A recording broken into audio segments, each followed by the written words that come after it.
The ACLU Missouri is suing a school district because they did not allow a teenage boy to use girls' restrooms. And I was assured today that I should be differentiating between restrooms and bathrooms. I don't know the difference. Maybe one has a tub in it. But the student only identified as RF, they claim, attempted suicide twice. So it's a boy. He's 16 years old now, but he was a freshman when this happened. So like 14 to 16, this is happening. And the ACLU said that since the district's policy adheres to the state, it's wrong of them. The state rule is that you have to go to your bathroom of the sex you were assigned at birth, but they also have gender neutral bathrooms. This kid, however, Eric, refused to go to the bathroom that corresponded with his birth, which is male, and he got verbal warnings. Then he got an out of school suspension. And then allegedly, when he came back from school or from the suspension, he started going into the men's bathroom, was bullied, said that another boy wanted to sexually assault him, and also complained that he can't use the gender neutral bathroom because the lines are too long. And there's a quote from the father here. Dustin Farr told NPR, or NPR reported, the student's father said the county policies caused his daughter severe depression, leading to her attempted suicide twice. It's just not fair, Farr said. I could have lost my child and don't want someone else to have to feel what I did. You don't want somebody else to live in reality, so everybody has to pretend that your son's a girl. My son is a boy. Should be obvious. My son doesn't want to use the boys' bathroom. This is what I like doing, Eric. I like putting it in as plain as words possible so that the person, if they ever hear this, they need to explain to me, if I'm the person listening to them, in plain words what they're saying. And what this father is saying is, my 14-year-old son doesn't want to use the boys' bathroom. He thinks he's a girl, so he wants to go into the girls' bathroom because the gender-neutral bathrooms are too long. That's mean, so he should be allowed to go to the girls' bathroom, and everybody else has to be okay with that because my son believes he's a girl and wants to use the girls' bathroom. With your daughter, he actually needs to use the bathroom with your daughter while she's changing, chatting with her friends, putting on makeup, whatever girls do in the bathroom in like high school movies. They're always chatting and putting on makeup and crap, chewing a lot of gum in the movies too. My son needs to do that. So too bad for your daughters, too bad for everybody else, or else he's going to kill himself. Like, listen to yourself, dude. Yeah. Excuse me. Classic, absolutely classic case, right? As we know very well on this show, it's always life and death. It's always life and death, right? Every single thing is life and death. If you don't let me cut my junk off, life and death.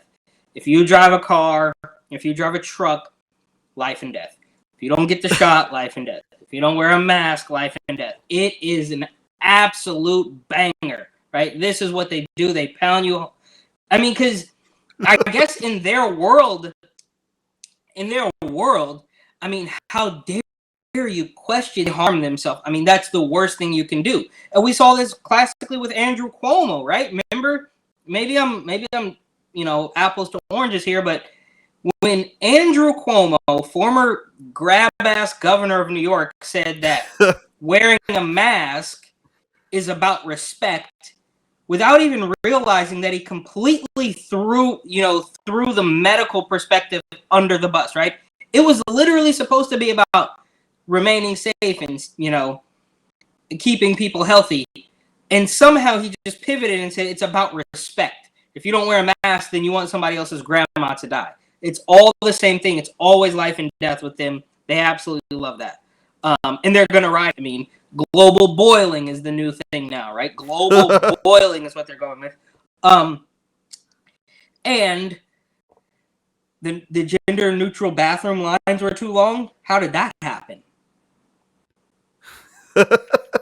You're telling me a third bathroom. There's a third bathroom.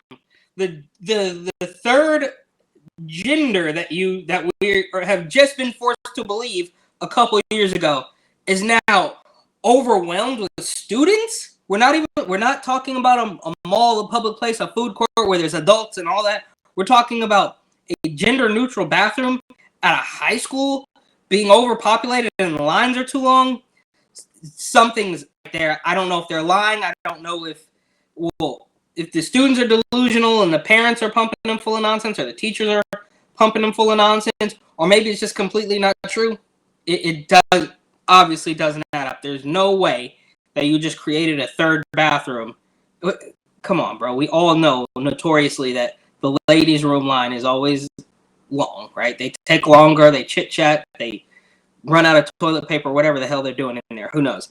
And lastly, last thing, does this remind you of, is it weird the timing here with that other family that recently went viral on CNN who says they're leaving Florida because Governor Ron sterilized their kid? You heard that story, right? I assume.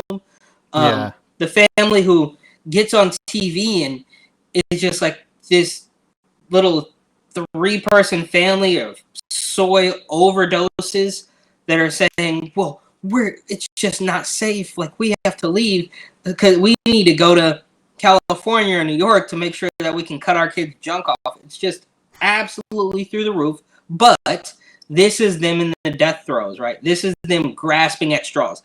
This is them throwing everything at the wall. Like, we're making the play. My son's gonna harm himself. Like, we need this control. So they're on the way out. Hopefully they do something drastic, just like, whatever the guy's name is who turns on Hunter Biden the other day. So naturally they go in for another indictment. It's like, wait, so Hunter Biden's crooked business partner flips on him. So now we need to do another Trump indictment. It's the desperation. We're at the end. So hopefully we will reach the peak soon, and the pendulum of sanity will swing back in the other direction. I don't know.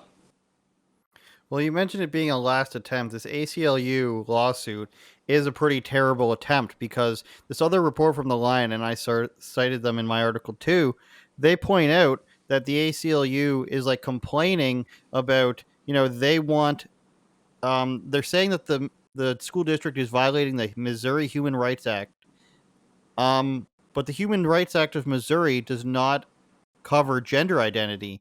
And this outlet called The Lion, they pointed out that not only is that not covered in it, but the ACLU knows that because they have a campaign on their website that says they're fighting to get it added. So, as in this quote says, for 20 years in a row, it has supported an amendment to redefine sex under the act to include gender identity and sexual orientation.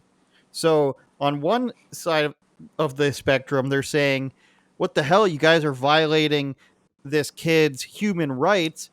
But somewhere on their website, they're saying, we know that gender identity is not one of the human rights listed under the Missouri Act here, but we're accusing you of violating it anyway. So it's just for show, like you say. It's all done disingenuously. They just want to try to cause a problem for the school district so that they'll overturn it, and they can say, we fought for this kid's rights, man. We got that teenage boy in the girls' bathroom. There's nothing you can do about it. Turn it up, Jordan.